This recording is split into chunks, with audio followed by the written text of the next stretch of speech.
We begin in Israel. Dan Perry served as chief editor for the Associated Press in Europe, Africa, and the Middle East. He joins us now from Tel Aviv. Dan, great to have you with us. Welcome to the show.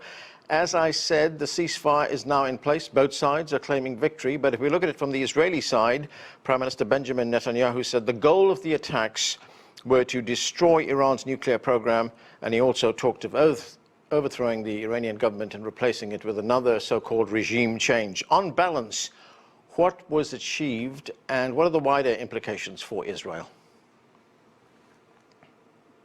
They may not have destroyed the nuclear program, but I think there's no denying that it was set back significantly, whether by months or years, I do not know. The obsession with the semantics of obliteration or not, I think is beside the point. Iran is no longer a threshold nuclear state. Moreover, Israel has displayed its ability to control the airspace over a huge country and more or less operate at will. It took out a whole number of symbols of the regime, and it assassinated the heads of the military and of the Revolutionary Guard. It destroyed missile sites on the ground, I think about half the launchers, and showed its ability to intercept about 90% of the incoming missiles and drones, together, of course, with its allies, U.S. and some Arab allies in the region. So this, I think, was a success for Israel. For Iran to paint it as a victory simply because the regime was not overthrown is rather hollow and almost farcical. Right, you have said that the Israeli attacks were successful, but you also say that Israel risks undoing its gains. It could risk a major tragedy. What did you mean by that?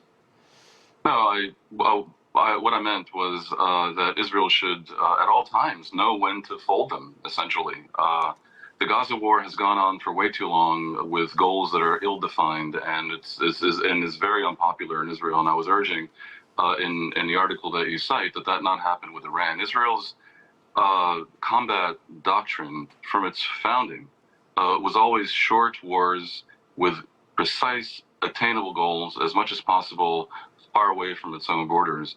And it very much forgot that in Gaza, and I was advising that it not forget it with Iran. I think the achievable goals for Israel vis-a-vis the nuclear program and to a degree the missile program were indeed achieved. And the war should have ended when it did. There were a number of firsts that we saw here. This was the first time that the U.S. joined Israel in an attack on another country. That's never happened. Israel in the past had U.S. assistance in defending, perhaps. They received arms, but this is like astoundingly meaningful. The other first, of course, is that this is a war that ended by American diktat when the U.S. president declared it over, and that was sort of interesting to behold, a real display of American power. That they have leverage over Israel and can, to a degree, control the actions of Israel should have been well known to anyone who watches carefully what goes on. The fact that Iran complied as well basically is proof positive that they wanted the war over because they were badly losing. You mentioned conditions in Gaza and, of course, Israel's involvement in Gaza for the last just 20-odd months or so. Do you foresee any changes there? Yeah, I think, let's put it this way. I wouldn't prophesize, but it seems likely to me that there will be moves happening in the near future, and maybe even right now, to end that war. Because Israel's goals are ill-defined in a way perhaps unachievable. Israel can't. Its twin goals are to eradicate Hamas from the Gaza Strip and to get back the hostages. But Hamas holds the hostages and will not end the war in Israel's terms. So the force alone has not achieved this because Hamas is fanatical and they're willing to fight to the last Gazan, basically. So the war has not gone well for Israel. The Iran war was a case study in success. The Gaza war is, in my view, something of a failure because no one expected it to go on for almost 2 years now. Hamas is badly degraded, but still standing. Israel's international standing has been battered by the degree of destruction and death in Gaza. Tens of thousands of people, of whom maybe half are civilians. It's a terrible tragedy. It's a huge embarrassment for Israel, and it needs to end. How it ends is an open question, and I think few people in Israel want it to end with Hamas in power in Gaza. and I believe that applies to the Palestinians as well. Hamas is responsible for a monumental cataclysm that has happened to them. But Israel has to get out of its own way. The only real way this is going to end is for the Palestinian Authority, in one form or another, to be restored to power in Gaza, from which it was kicked out by Hamas in 2007, but in a reformed way, in a different way. The PA is to a degree sclerotic and dysfunctional, corrupt, and unpopular. So, but it's the only brand. The PA brand has to be restored to Gaza with the assistance of probably of a consortium of Arab countries. And that's been on the table for some time. Getting back to the conflict with Iran, how would you assess the damage to Israel? I mean, we have seen some video footage which has been circulating in international media as well as on social media, but there is censorship, sweeping censorship imposed by the Israeli authorities. What can you tell us about the damage? The censorship largely has to do with the locations of the missile landings in real time, because they don't want to give away the success or failure of the targeting.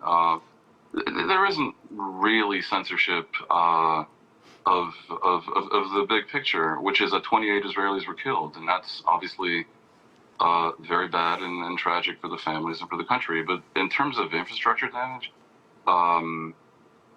minor, honestly. I mean, I don't think it's significant. And again, evidence of that is that they feel they were hugely successful in the war. Of course, you can put together a reel of 10 sites showing 10 buildings that look like they were destroyed. Essentially, that look like what Israel did to Gaza. But that's not what the country looks like. It looks largely untouched. And I think by any objective measure, the success they had in intercepting ballistic missiles is without precedent in history. Yeah. And indeed, Israel faced the largest ever ballistic missile attack in military history.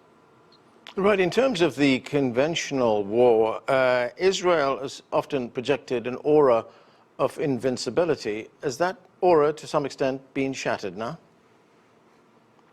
My reading is that the success in Iran has restored a little bit of the damage that was done largely by October 7th, because the fact that Hamas was able to invade with thousands of terrorists basically on October 7th and have their run of the area of southern Israel around Gaza for like 12 hours or more, and that this could have happened, and that the response was so slow, and 1,200 people were massacred. This is a failure of intelligence and of execution, and also of strategy, because it really revealed the bankruptness of Netanyahu's strategy of basically leaving Hamas in power in Gaza and finding some benefit to having Hamas be in power in Gaza, simply because it divided the Palestinians and had the effect of undermining the West Bank-based Palestinian Authority. That strategy of Netanyahu's backfired in an enormous way, and the fact that Hamas was able to do so much damage to Israel on October 7th was a monumental disgrace. I think the success in Iran does a lot to restore Israel's deterrence, and I would add also Israel's success, multidimensional success, in thrashing Hezbollah in Lebanon last fall, which was also a monumental favor to the Lebanese. Insofar as Israel's goals in Iran are concerned, we've just heard from the head of the IAEA. He was speaking on French radio, and he speculated, that is Rafael Grossi, he speculated that the Iranian centrifuges are now not operational any longer. And, you know, as you pointed out earlier, there's a whole load of semantics which have been going around about whether this program was obliterated or whether it was damaged to some extent, etc. But, I mean, it's a big jump between not operational and obliterated, isn't it? Well, even if obliterated, it can be rebuilt. The concern was that Iran had become a threshold nuclear state that could, at its pleasure, within days or at most a week or two, build a nuclear bomb. And that it has both the centrifuges for this and the fissile material, and of course it had a heavy water plant and all the rest of the bits and pieces, and missiles perhaps that can deliver the payload.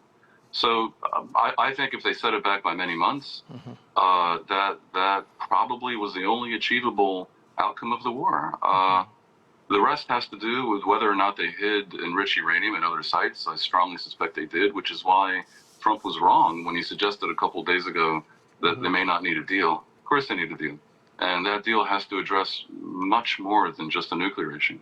If America uses its leverage in a way that I think it should, Iran should be compelled in this moment of weakness, basically, in which their defenses have been shown to be so inept, to accept more than just a disavowal of nuclear enrichment at weaponized level, but also an end to their ballistic missile program, and critically, no more funding and training and arming and guiding of proxy militias all over the region, from Lebanon to Yemen to Iraq to Syria, and to the Palestinian areas, that have undermined the sovereignty of a stunning swath of Arab countries, not only threatening Israel, but really damaging those Arab countries. Why Iran was ever allowed to do this boggles the mind, and I very much hope, I must say, that America will know how to use its leverage to bring an end to it. By the way, the carrot that Iran might receive is 3% civilian enrichment.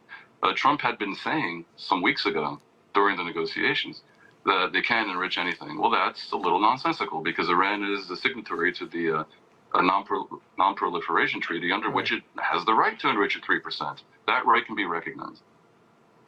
Just on that point, the Israeli attacks came a day after the IAEA reported that Iran was in breach of some of its non-proliferation obligations. Then we had Iran's parliament, which voted to cease cooperation with the IAEA. There were even threats that it would pull out of the nuclear non-proliferation treaty. Here's a little of what the Speaker of Iran's parliament had to say. Let's listen.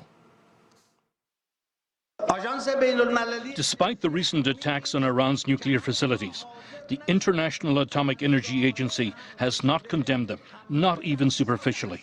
It has undermined its international credibility, and for this reason, the Atomic Energy Organization of Iran is suspending its cooperation with the agency until the security of its nuclear facilities is guaranteed and Iran's peaceful nuclear program will proceed at a faster pace.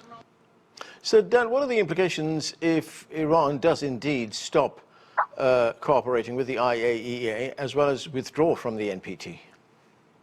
I suspect if they really go ahead and do this, then the implications are that the war will at one point or another resume. And this time it'll have the declared goal of regime change. The Speaker of the Parliament doesn't run Iran. Iran is governed by by Ayatollah Khamenei and the Council of Experts that appoints him. They're making a big show at present, but I suspect they know their position is a weak one, and I imagine that they have a binary choice of whether to stop messing with the entire region as they have been doing, or face a resumption of the war. Dan Perry, thanks so much for joining us.